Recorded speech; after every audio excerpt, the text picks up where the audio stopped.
Hola, muy buenas tardes. Mi nombre es Jonathan Eduardo Vargas Gallegos, de la licenciatura en Derecho. Actualmente curso el segundo semestre y el video que a continuación les voy a presentar es acerca de la unidad 1 y la unidad 1, nada más, del plan clase de licenciatura en Derecho de la materia de Teoría de la Constitución. La unidad 1 lleva por nombre Teoría de la Constitución. Como primer tema veremos que la Constitución, que nos dice que es una codificación política que constituye las normas que rigen a una determinada sociedad. Dicho en un ámbito más enfocado, es la norma suprema que va a regular la vida jurídica de un país. Esta a la vez se divide en constitución en sentido material y en sentido formal. Por sentido material implica pues el contenido de una constitución. Tiene tres contenidos: el proceso de creación de las normas jurídicas generales, las normas referentes a los órganos del Estado y las regulaciones de los hombres con el control estatal. En sentido material es establecida en un texto escrito, en términos generales, que contiene las normas fundamentales del Estado. Como segundo subtema está la clasificación de las constituciones. Estas se dividen según por su forma jurídica, que estas se subdividen a su vez en codificadas, que son aquellas que se van a encontrar establecidas en un solo documento; las dispersas, que son aquellas que se encuentran contenidas en diversos textos legales. Otra clasificación sería por su reformabilidad, y estas se subdividen en rígidas y flexibles. Las primeras son aquellas que, para ser modificadas, requieren de un complicado proceso, que requieren la intervención del Congreso de la Unión, y flexibles, que son las que, para ser modificadas, solo requieren de un proceso simple y ordinario, y es el mismo que está establecido para la creación de las leyes ordinarias. Otra clasificación es según su nacimiento. Son otorgadas, que son aquellas que se dan por voluntad de un sujeto y nacen de un poder supremo. Las pactadas, que son aquellas que se establecen por acuerdo entre los gobernantes y un grupo de individuos con influencia jurídica y política. Y las impuestas, que son aquellas en un grupo de personas que imponen al gobernante. Y por último serían por acto de soberanía popular, que son aquellas que surgen de la voluntad de un pueblo a través de sus representantes del Congreso Constituyente. Dentro de esto podemos englobar que nuestra Constitución sería codificada, flexible y por acto de soberanía popular. Otro tema que es el plan clase es el objeto de estudio e importancia del derecho constitucional. El derecho constitucional lo vamos a entender por el conjunto de normas jurídicas que regulan la organización fundamental de un Estado. Dentro de su origen de estudio es su forma de gobierno y regulación de los poderes públicos, tanto en su relación con los ciudadanos como entre sus distintos órganos. ¿Qué pasó?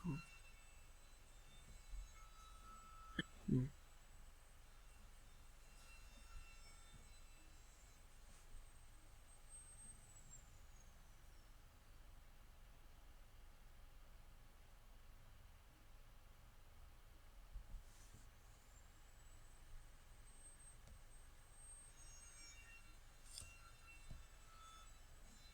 ¿Qué pasó?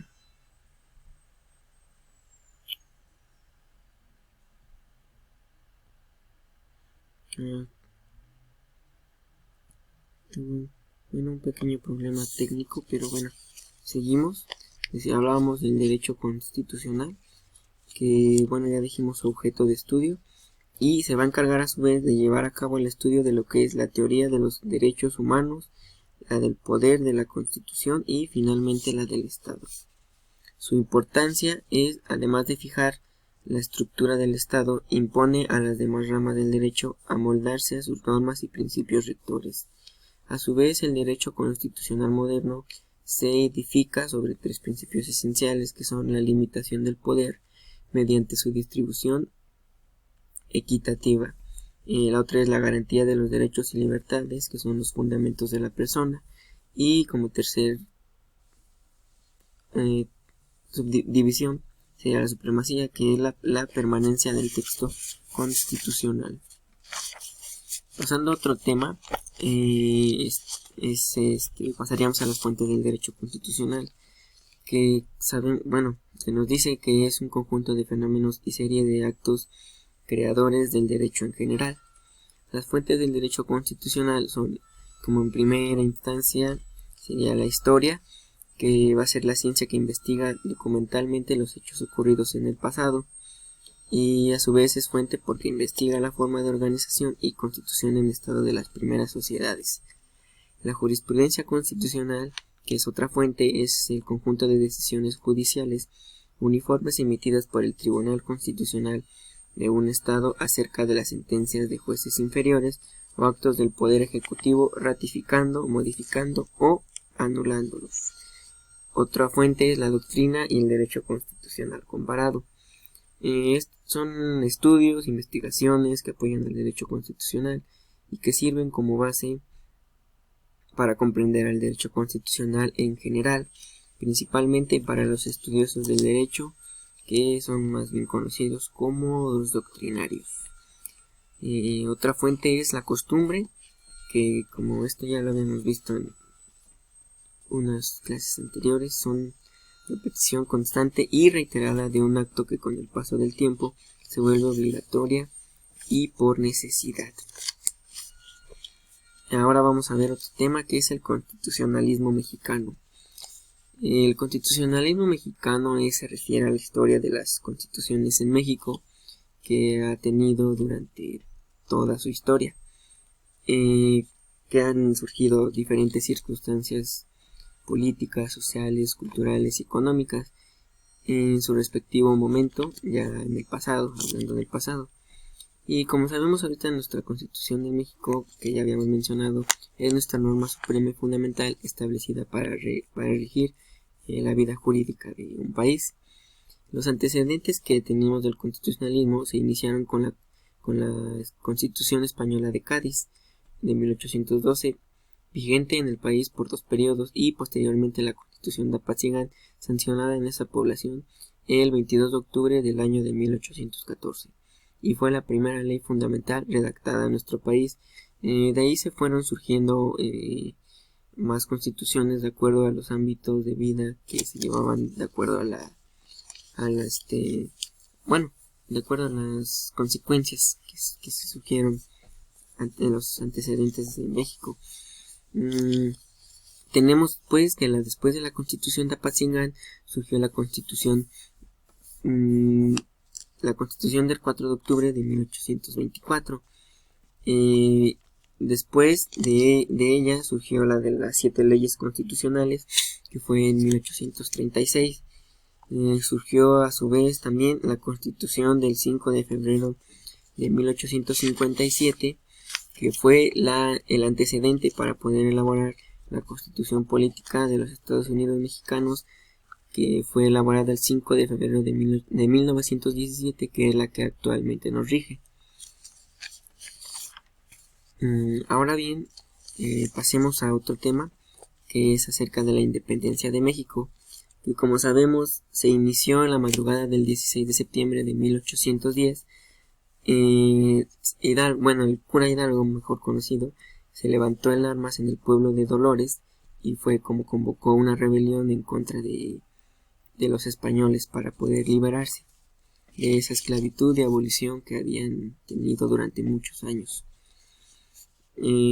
Los factores que determinaron la independencia fueron la desigualdad social, la explotación de clases, el despojo de tierras y la desigualdad de trabajo. Las consecuencias que lo originaron también fue el catolicismo, que se estableció como una religión obligatoria para todo el país. Quitar el poder monárquico era una de los principales, era primordial pues para que la Constitución fuera libre y soberana.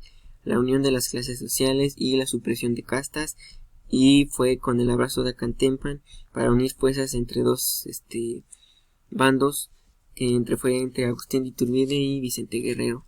La consumación de la independencia se dio cuando se firmaron los tratados de Córdoba, cuando el monarca de España, Juan O'Donoghue, firmó ese contrato donde reconocía la independencia de México. Posteriormente, después de ese acontecimiento sucedido de la independencia, surgieron otros acontecimientos como fue la Reforma, que fueron un conjunto de normas promulgadas después de la Revolución de Ayutla, con el fin de separar a la Iglesia del Estado. Estas primeras leyes son conocidas como la Ley Juárez, Ley Lerdo y Ley Iglesias, y desataron grandes controversias, protestas y censuras del clero y miembros del Partido Conservador. Como primeras leyes fueron la Ley Juárez, que fueron declaradas el 23 de noviembre de 1855 y declaraba que todos los ciudadanos son iguales ante la ley, además de que suprimía los fueros militares y eclesiásticos. La Ley Lerdo se dio el 25 de junio del año siguiente, en 1856, y también también era conocida como desamortización de los bienes de las corporaciones civiles y eclesiásticas, elaborada por Miguel Lerdo de Tejada. Esta pretendía transferir propiedades de la Iglesia en manos de los particulares, estableciendo los bienes de la Iglesia como parte de la nación. La Ley Iglesias, creada y publicada el 11 de abril de 1857 por José María Iglesias, la cual prohibía el cobro de derechos, subvenciones parroquiales y diezmo a las clases pobres. Esto igualmente se sigue viendo, pero ya eso ya sería voluntariamente de las personas. Otro tema sería la Revolución Mexicana, que surgió después de las leyes de reforma, y fue un proceso político, social y económico que sentó las bases para la reforma en el México contemporáneo. Fue la segunda revolución social y política del siglo XX en el mundo latinoamericano, y inició en 1910, exactamente el 20 de noviembre de 1910, y terminó con la promulgación de la Constitución del 5 de febrero de 1917. La razón de este hecho histórico fue el combatir las justicias, establecer democracia y beneficiar a las clases pobres, ya que México estaba bajo el férreo control del dictador don Porfirio Díaz, quien se mantuvo en el poder por más de 30 años. Y aunque su política económica de Porfirio Díaz favoreció el progreso comercial y la producción de los mexicanos, los beneficios se repartían entre los miembros de la Unión obligatoria y excluyente.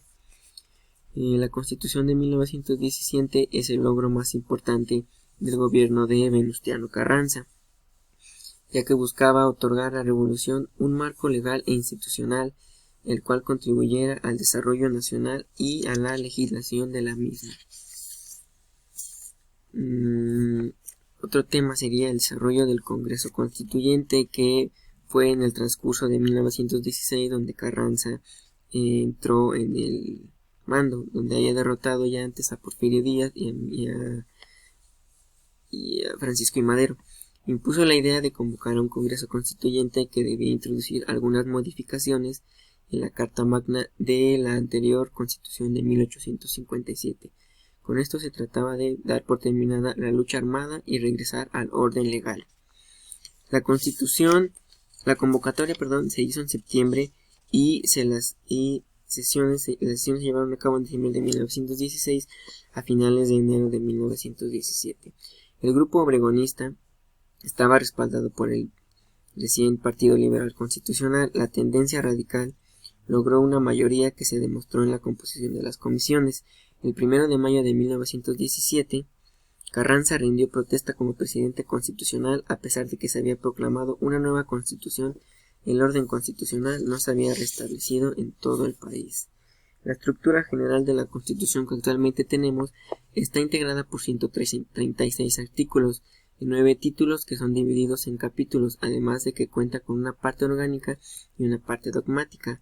La parte dogmática es donde se encuentran los derechos humanos, que son del artículo 1 al 29, y la parte orgánica nos va a hablar de la organización del Estado, que se encuentra del artículo 30 constitucional al 136. Los principios jurídicos políticos de la Constitución son propio del régimen democrático como de nuestra evolución política, propios del régimen democrático y propios de la evolución política. La interpretación constitucional se puede dar por gramatical, sistemático, funcional, histórico y teleológico. Y bueno, eso sería todo de mi parte, espero haya sido de su agrado.